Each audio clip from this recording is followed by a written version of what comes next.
नमस्कार और एक बार फिर से आपका स्वागत है भारत सरकार की मूक्स पहल के अंतर्गत पाठ्यक्रम निर्माण प्रबंधन के सिद्धांत, जिसमें कि आज हम लेक्चर 7 पर हैं और आज का हमारा विषय है गतिविधियों का विवरण। इस पाठ्यक्रम में इन मॉड्यूल्स पर चर्चा होनी है और हम लोग परियोजना की लागत का अनुमान दूसरे मॉड्यूल की चर्चा कर रहे हैं, जिसके के अंतर्गत आज हमारा विषय है गतिविधियों का विवरण। यह चित्र आपके सामने पहले भी आ चुका है। परियोजना लागत का अनुमान लगाने के लिए हमें अलग अलग वस्तुओं और गतिविधियों को चिन्हित करना आवश्यक है, उनकी मात्रा का आकलन करना आवश्यक है। यह मात्रा भी एक अनुमानित मात्रा होगी जो कि हम चित्रों आदि के माध्यम से कैलकुलेट करते हैं। इसके बाद हमें उन गतिविधियों की दरों के बारे में पता होना चाहिए, रेट पता होना चाहिए, और उस गतिविधि का विवरण यह भी बहुत ही आवश्यक भाग होता है। आज हमारा विषय गतिविधियों के विवरण का है। तो आइए आगे बढ़ते हैं। वस्तुओं के विवरण की जब हम बात करते हैं तो किसी कार्य या परियोजना की लागत कार्य की मात्रा और विशिष्टताओं, स्पेसिफिकेशंस और विवरण पर निर्भर करती है। अनुबंध में ली गई विशिष्टताएं कार्य के निष्पादन में सहायक होती हैं। विवाद से बचने के लिए विवरण भी जितना संभव हो उतना स्पष्ट होना चाहिए, और साथ साथ आमतौर पर अनुबंध में कार्य का विवरण या गतिविधि का विवरण उसी क्रम में लिखा जाता है जिस क्रम में काम किया जाता है। तो आज हम उदाहरण के लिए निम्न गतिविधियों पर चर्चा करेंगे, उनके विवरण को देखेंगे। खुदाई, एक्सकेवेशन, ईंट से चुनाई, brick work, concrete work, plaster और सरिया या रिइंफोर्समेंट। इन 5 गतिविधियों के विवरण पर चर्चा करेंगे। आइए सबसे पहले चलते हैं खुदाई या अर्थवर्क पर। अर्थवर्क का डिस्क्रिप्शन या विवरण एक बीओक्यू में दिया होता है। यह बीओक्यू क्या होता है? बिल ऑफ क्वांटिटीज, और यह अनुबंध का महत्वपूर्ण भाग होता है। यहां परियोजना की सभी गतिविधियों की मात्रा एवं विस्तृत विवरण दिए जाते हैं, जैसे कि यहां पर अर्थवर्क का विस्तृत विवरण दिया गया है।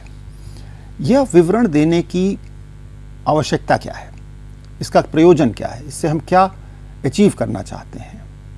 टारगेट ये होता है कि जो बिडर है या ठेकेदार है वो यह विवरण पढ़कर समझता है कि इस पर्टिकुलर या इस विशेष गतिविधि को करने में क्या क्या चीज़ें, क्या क्या सब एक्टिविटीज़ इंक्लूडेड हैं, उसमें सम्मिलित हैं।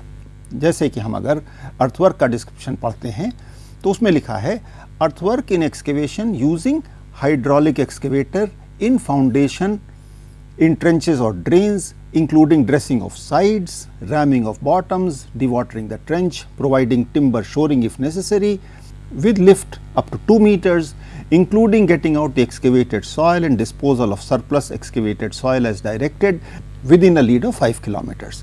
तो यह डिस्क्रिप्शन अर्थवर्क के लिए दिया हुआ है। अब हम इसमें दिए गए हर शब्द का विश्लेषण करते हैं। पहली बात है ड्रेसिंग ऑफ साइड्स। यह ड्रेसिंग ऑफ साइड्स क्या होता है? यह चित्र दिखाता है एक एक्सकेवेशन की गतिविधि को। तो जो साइड्स होते हैं वो ये वाले जो हैं, यहाँ पर साइड्स होंगे, और इन साइड्स को अगर हम मशीन से एक्सकेवेट करते हैं तो ये कोई ज़रूरी नहीं है कि ये साइड्स बहुत ही अच्छी तरीके से जैसा हम चाहते हैं, अगर वर्टिकल चाहते हैं तो वर्टिकल, या अगर हम स्लोप में चाहते हैं तो स्लोप, इस तरीके के स्लोप में आ जाएं। मशीन से किए गए एक्सकेवेशन और उस साइड को उस डिज़ायर्ड शेप में लाना, यह ड्रेसिंग कहलाता है। इसको हमें अक्सर हाथ से करना पड़ता है, छोटे औजारों से करना पड़ता है। आगे बढ़ते हैं। रैमिंग ऑफ बॉटम्स, अर्थात ये जो सतह हमारी जनरेट होती है नीचे की, इसको हो सकता है हमें पक्का करने के लिए कभी कभी रिक्वायरमेंट होती है रैमिंग की। हम उसको तुरमुट से या किसी अन्य चीज़ से डेंसिफाई करते हैं, उसको पक्का करते हैं। Dewatering the trench, dewatering the trench मतलब हो सकता है एक्सकेवेशन करते समय ट्रेंच में या एक्सकेवेटेड एरिया में पानी भर जाए, तो उस पानी को निकालने के लिए हमें डीवाटरिंग करनी पड़ेगी, पंप लाने पड़ेंगे। उन पंप को लाना, उनको चलाना उसकी कॉस्ट भी इसी एक्सकेवेशन में सम्मिलित होगी।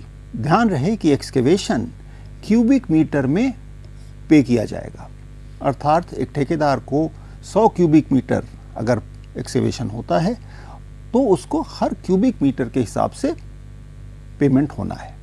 उस क्यूबिक मीटर एक्सकेवेशन में क्या क्या सम्मिलित हो सकता है वो यहाँ दिया हुआ है। तो उस 100 मीटर के एक्सकेवेशन के लिए या 100 क्यूबिक मीटर एक्सकेवेशन के लिए अगर डिवॉटरिंग की आवश्यकता पड़ती है तो वो भी एक्स्ट्रा पेमेंट नहीं माना जाएगा। आगे बढ़ते हैं। Providing timber shoring if necessary. जैसे जैसे हम इस एक्सकेवेशन की गहराई को बढ़ाते जाएंगे ये स्लोप अनस्टेबल हो जाएगा। हमको एक या तो स्लोप काटना पड़ेगा या जब हम मट्टी यहाँ पे काट देंगे तो यहाँ पर जिसको कि हम कहते हैं शोरिंग, वो शोरिंग लगानी पड़ेगी और उस शोरिंग की कीमत भी इसी क्यूबिक मीटर में शामिल मानी जाएगी। यदि आवश्यकता हुई तो शोरिंग लगाने का कॉस्ट इसी एक्सकेवेशन में सम्मिलित होना चाहिए। Lift up to 2 metre. Excavation जैसे जैसे गहरा होता जाएगा वैसे वैसे मुश्किल होता जाएगा और इस बात को ध्यान में रखने के लिए ये दिया गया है कि ठीक है, इस पर्टिकुलर केस में हम समझते हैं कि 2 मीटर का एक्सकेवेशन ही होगा, इसलिए 2 मीटर तक के एक्सकेवेशन की कॉस्ट हम जानना चाहते हैं। Getting out the excavated soil. स्वाभाविक है कि जो मट्टी यहाँ से निकाली जाएगी वो कहीं ना कहीं रखी जाएगी और उसके बाद उस मट्टी को कहीं पर डिस्पोज किया जाएगा। उस डिस्पोजल की कॉस्ट भी इसी क्यूबिक मीटर में शामिल करनी होगी और कहाँ डिस्पोज होगी उसके लिए दिया गया है लीड ऑफ 5 किलोमीटर। तो साइट से 5 किलोमीटर की दूरी तक अगर इंजीनियर इंचार्ज कहता है कि ये एक्सेस अर्थ जो सरप्लस मट्टी आई है उसको 5 किलोमीटर के अंदर अमुक जगह पर डिस्पोज करिए तो वो कॉस्ट भी इसी एक्सकेवेशन की कॉस्ट में मानी जाएगी। हाँ, अब इनमें से कोई भी कंडीशन या कोई भी शर्त अगर लागू नहीं होती है या उल्लंघन होता है उसका तो एक्स्ट्रा कॉस्ट बनती है। जैसे कि एक आइटम हो सकता है कि एक्सकेवेशन के सभी आइटम जो कंडीशंस जो शर्तें सब थीं वो सब लागू होंगी, मात्र यहाँ दिया गया है कि यह लीड 5 किलोमीटर की जगह 10 किलोमीटर हो गई है तो उससे बिडर को या ठेकेदार को एक विकल्प मिलता है कि हम अपने कॉस्ट को बदल सकते हैं। तो हम कह सकते हैं कि ठीक है, अगर एक्सकेवेशन में डिस्पोजल के लिए साइट 5 किलोमीटर के अंदर है तो 100 रुपये पर क्यूबिक मीटर होगा, लेकिन अगर 5 किलोमीटर से ज़्यादा है, 10 किलोमीटर से कम है तो वो 100 रुपये की जगह 112 रुपये होगा। यह भी कहा जा सकता है कि 5 किलोमीटर की जगह कम कर दिया जाए और कहा जाए कि 2 किलोमीटर तक में डिस्पोजल है तो हो सकता है वो 100 रुपये की कीमत 80 रुपये आ जाए। इस प्रकार से किसी भी शर्त के बदलाव को ध्यान में रखने के लिए हम दिए गए विवरण को बदल सकते हैं, बदल देते हैं अनुबंध में। एक और उदाहरण लेते हैं ब्रिक वर्क का, यानी चुनाई। इस चित्र में चुनाई की जा रही है और उसका विवरण यहाँ दिया हुआ है। Providing half brick wall with first class bricks with minimum compressive strength of 30 MPa with 1:6 cement mortar, 1 cement, 6 coarse sand proportion in straight or curved in plan in walls at all levels, including curing, scaffolding and providing reinforcement if required at suitable spacing as directed by engineer in charge। तो यह एक सांकेतिक description है ईंट की चुनाई का। अब हम इसमें भी हर शब्द का, हर कंडीशन का, हर शर्त का विश्लेषण कर सकते हैं। ये half brick wall with first class BRICS, अर्थात ये जो ईंट की विड्थ है या जो दीवार की विड्थ है वो हाफ ब्रिक वॉल है और उसमें फर्स्ट क्लास ब्रिक्स ही यूज किए जाएंगे। और किस प्रकार के ब्रिक होंगे? उनकी कंप्रेसिव स्ट्रेंथ मिनिमम 30 MPa होगी। उनको किस मसाले में चुनना है? 1:6 सीमेंट मोर्टर, अर्थात 1 सीमेंट और 6 कोर्स सैंड। यह सिविल इंजीनियरिंग में एक एस्टैब्लिश्ड टर्मिनोलॉजी है कि मोर्टर का अनुपात 1:6, 1:4, 1:7 इस तरीके से दिया जाता है। इन स्ट्रेट और curved in plan in walls at all levels. तो यहाँ पर आप ये देखेंगे कि ब्रिकवर्क करते समय जो हमारा मेसन है, जो हमारी एक्सपर्टीज है, वो अधिक होगी अगर दीवार कर्व्ड है। सीधी दीवार में संभवतः सभी तरीके के मेसन काम कर सकते हैं, लेकिन उस दीवार को कर्व में लेने में कुछ एक्सपर्टीज आती है। तो ठेकेदार के पास ये ऑप्शन है कि ठीक है, अगर कर्व्ड है तो हमारी कॉस्ट बढ़ेगी या नहीं बढ़ेगी। इस केस में, इस उदाहरण में उसका प्रावधान नहीं किया गया है। फिर यहां लिखा गया है ऑल लेवल्स, अर्थात अगर हम किसी मल्टी स्टोरी बिल्डिंग की बात कर रहे हैं तो उसमें इस पर्टिकुलर एग्जाम्पल में, इस उदाहरण में इसका भेदभाव नहीं किया गया है कि ब्रिकवर्क फर्स्ट फ्लोर पे हो रहा है या 10th फ्लोर पे हो रहा है, जो कि एक प्राकृतिक रूप से ठीक नहीं है। तो हो सकता है इस पर्टिकुलर उदाहरण में ऊंचाई का महत्व नहीं है। तो जहां पर जिस शर्त का महत्व होता है उन शर्तों को सम्मिलित किया जाता है डिस्क्रिप्शन में, यानी विवरण में, और उसमें साथ साथ क्योरिंग, स्कैफोल्डिंग और प्रोवाइडिंग रीइंफोर्समेंट भी शामिल है। अब स्कैफोल्डिंग क्या होती है? स्कैफोल्डिंग जब हम ब्रिकवर्क करते हैं तो उसमें पहुंचने के लिए एक टेम्पररी स्ट्रक्चर खड़ा किया जाता है, उसको स्कैफोल्डिंग कहते हैं। रीइंफोर्समेंट ब्रिकवर्क में कभी कभी यह प्रावधान होता है कि कुछ लेयर्स के बाद कुछ उसमें रीइंफोर्समेंट बार्स डाली जाएं, तो वो चित्र में ब्रिकवर्क के डिटेल में उन रीइंफोर्समेंट बार्स का, उन सरियों का जिक्र होता है।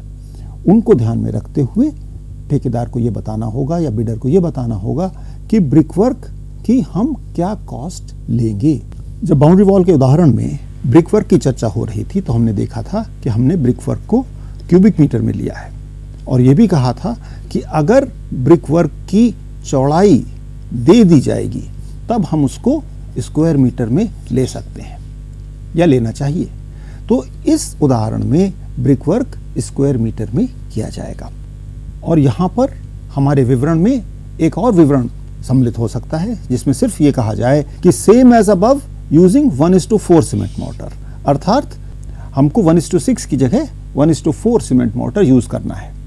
तो अब कॉन्ट्रैक्टर के पास या बिडर के पास ये एक विकल्प है कि 1:6 मोर्टर का यहाँ पर स्क्वायर मीटर का रेट मांगा गया है या निर्धारित करना है, तो वहाँ पर 1:6 मोर्टर में वो कह सकता है कि हमारा 100 रुपये स्क्वायर मीटर का रेट होगा। लेकिन अगर 1:4 सीमेंट मोर्टर हम यूज़ करेंगे तो ये रेट बढ़ेगा या घटेगा। इसके लिए ये सो देखना होगा कि कौन सा मोर्टर रिच है, किसकी कॉस्ट ज़्यादा आएगी। 1:6 का मतलब हुआ कि एक सीमेंट पर 6 गुना सैंड यूज़ हो रही है। जब 1:4 की बात होती है तो एक सीमेंट पर 4 गुना सैंड होगी, अर्थात ये मोर्टर 1:6 ये एक पुअरर मोर्टर है। इसमें सीमेंट का कंजम्पशन कम है, इसमें सीमेंट का कंजम्पशन ज़्यादा है, इसलिए हो सकता है कि यह कॉस्ट 100 की जगह 105 हो जाए। ये बातें बिडिंग के टाइम में सामने आती हैं, जिनकी की चर्चा हम आगे किसी समय करेंगे। अगले डिस्क्रिप्शन की हम बात करते हैं, वो है कंक्रीट का काम। इस चित्र में कंक्रीटिंग दिखाई जा रही है। इस डिस्क्रिप्शन में ये ध्यान रहे कि हमने इस ब्रिकवर्क पर होने वाले प्लास्टर को ब्रिकवर्क में सम्मिलित नहीं किया है। यह भी हो सकता है कि किसी समय हम प्लास्टर को एक अलग आइटम या अलग विवरण न दे करके ये कहते हैं कि इसमें प्लास्टर भी सम्मिलित है। आइए आगे बढ़ते हैं, हम लोग चलते हैं कंक्रीट के डिस्क्रिप्शन की ओर। यहाँ पर कंक्रीटिंग हो रही है और कंक्रीट के डिस्क्रिप्शन में जैसा लिखा है कि reinforced cement concrete work using M25 grade concrete in beams, slabs, तरह तरह के members लिखे हुए हैं, up to 10th floor level, including cost of mixing, centering, shuttering, finishing with mixed details as provided in drawing.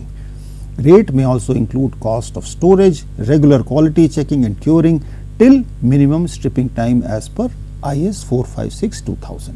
और तो इसमें भी हम हर शर्त को अगर देखते हैं तो पहली बात तो है कि यह रेट जो मांगा गया है वो M25 ग्रेड कंक्रीट के लिए है, किसी और ग्रेड के लिए यह भिन्न हो सकता है। मेंबर्स और location, beams, slabs, columns, footings, तो इसमें तरह तरह के मेंबर दिए गए हैं। इसमें डिफिकल्टी कहाँ पर आती है?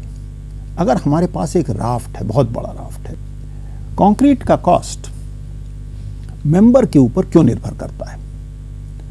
अगर हम यह देखें कि हमको एक राफ्ट बनाना है जो कि मान लीजिए 10 मीटर बाई 6 मीटर है और इसकी थिकनेस 1 मीटर है, तो यहाँ पर कुल मिलाकर 60 क्यूबिक मीटर कंक्रीट लगेगी। अब हम आपको एक होमवर्क देते हैं कि यही 60 क्यूबिक मीटर कंक्रीट अगर हमको एक बीम में डालनी है जिसकी की चौड़ाई 0.5 मीटर 500 मिलीमीटर है और डेप्थ 1 मीटर है, तो 60 क्यूबिक मीटर पहुंचने के लिए हमको कितनी बड़ी बीम लगेगी।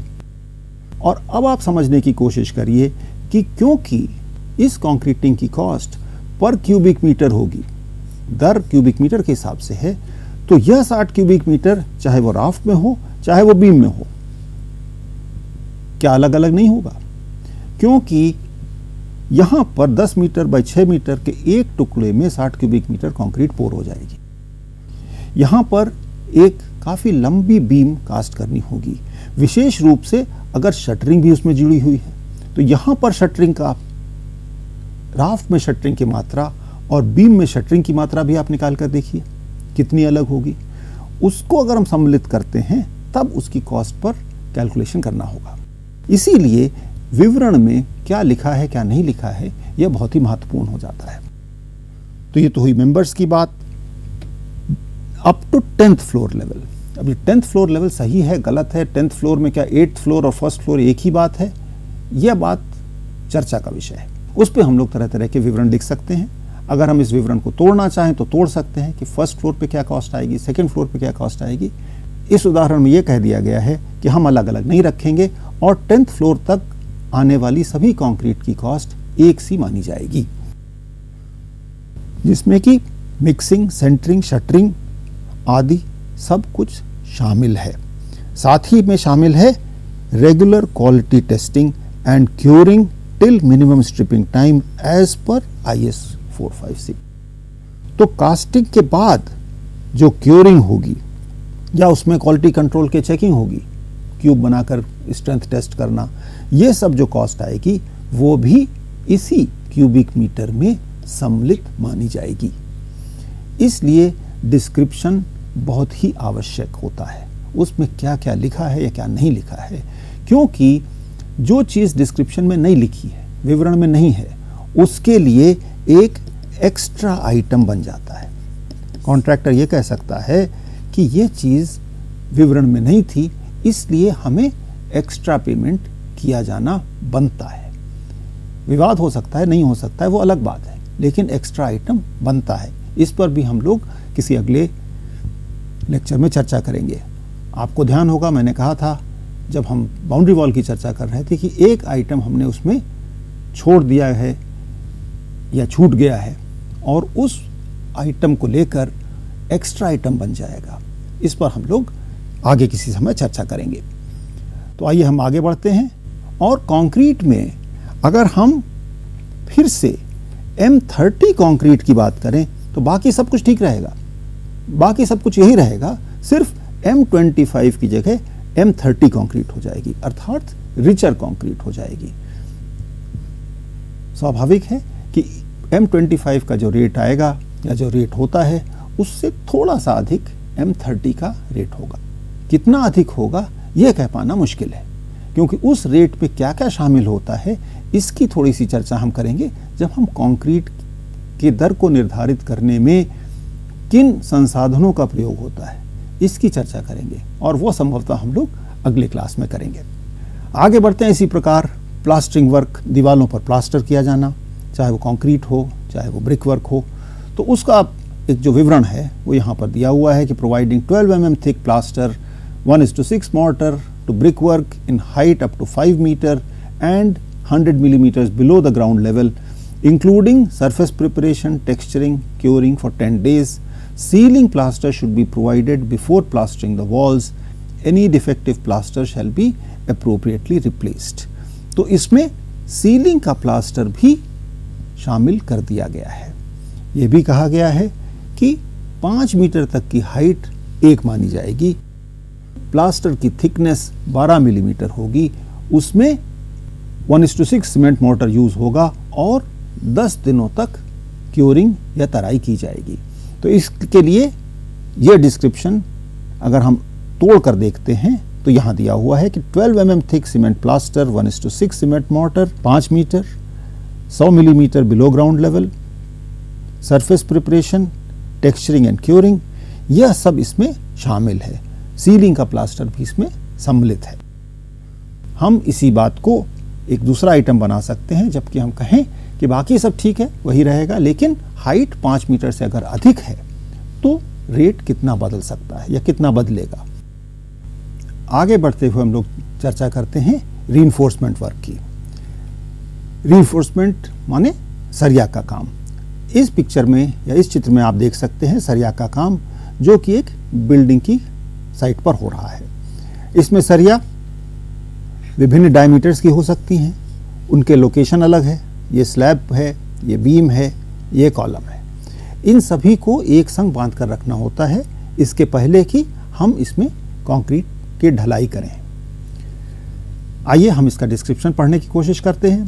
Providing, fabricating and placing reinforcement steel Fe 500 of various diameters of grade Fe 500 HYSD steel conforming to respective IS codes, including straightening, cutting, bending, hooking, lapping and or welding wherever required as directed, placing in position, tying with 18G blackened annealed binding wire double fold, cost of binding wire and anchoring to the adjoining members wherever necessary, all laps and wastage complete as per structural drawing. Rate also to include cost of all materials, cost of labor, cost of equipment and machinery, loading and unloading, transportation, all other incidental charges and work at all leads and lifts complete. तो ये description दे दिया गया मान लीजिए reinforcement work के लिए। तो इसमें कीवर्ड्स क्या हैं? पहली चीज तो कही गई कि रीइंफोर्समेंट की क्वालिटी क्या होगी, Fe 500 होगी, HYSD बार्स होंगी, high yield strength deform bars. यह सरिया यूज किया जाएगा।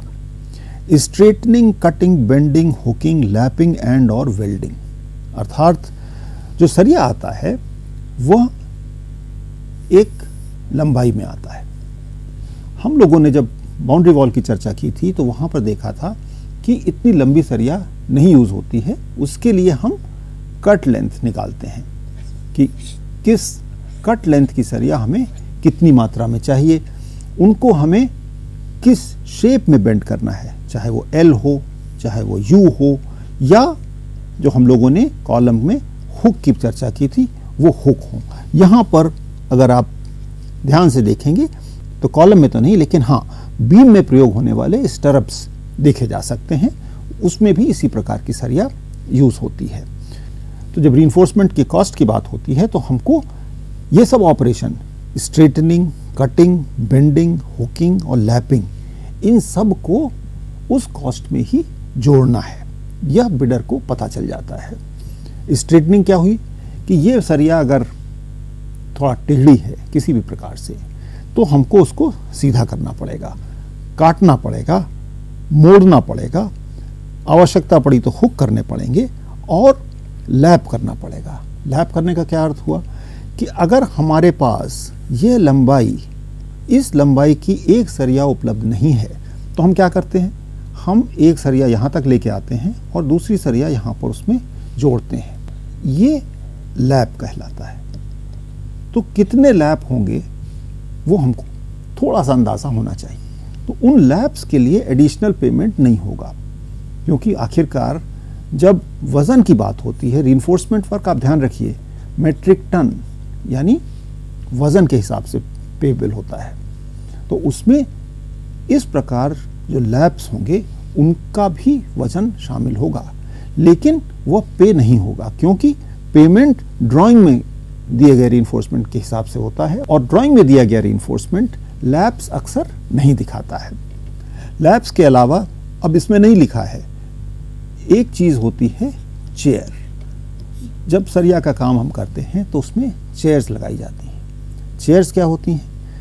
यदि सरिया 2 लेयर में रखी जाती है तो उसकी टॉप लेयर को सपोर्ट करने के लिए बॉटम लेयर में इस प्रकार की सरिया लगाई जाती है। इसको कहते हैं चेयर्स। तो जो चेयर आवश्यकता के अनुसार लगानी पड़ेंगी वह भी इस टोटल टनेज में शामिल मानी जाएंगी। ये सब छोटी छोटी बातें विवरण में जहां तक हो सके स्पष्ट रूप से लिखना अनिवार्य होता है। प्लेसिंग इन पोजीशन अर्थात हर सरिया को अपनी जगह पर ले जाना, उसको रखना, और tying with 18G black annealed binding wire double fold. तो हर सरिया को बांधने के लिए, अब इस चित्र में उतना नहीं दिख रहा है साफ, लेकिन मैं आपसे अनुरोध करूंगा कि आप स्वयं इस बात को समझने की कोशिश करें, कोई और रेफरेंस मटेरियल देखें कि हम सरिया को वहां पर रोकते कैसे हैं। हम रोकते हैं बाइंडिंग वायर से उसको बांधकर, और उस बाइंडिंग वायर की क्वालिटी क्या होगी? 18G black annealed binding wire. उसकी कॉस्ट भी इसी रीइंफोर्समेंट टनेज में शामिल होगी। कॉस्ट ऑफ बाइंडिंग वायर जाहिर सी बात है उसमें शामिल होगी, और इस पूरे ऑपरेशन में काम में आने वाला material, labour, equipment, loading unloading, transportation और सभी छुटपुट खर्चे, हर लीड और लिफ्ट अर्थात यहाँ पर जो दिया गया है उसमें कहा गया है कि अगर बिल्डिंग बन रही है तो हर हाइट के लिए एक ही रेट एप्लीकेबल होगा। हम ये कह सकते हैं कि reinforcement work up to 5 metre, reinforcement work up to 10 metre, और इस तरीके से हम रीइंफोर्समेंट के विवरण को तोड़ सकते हैं।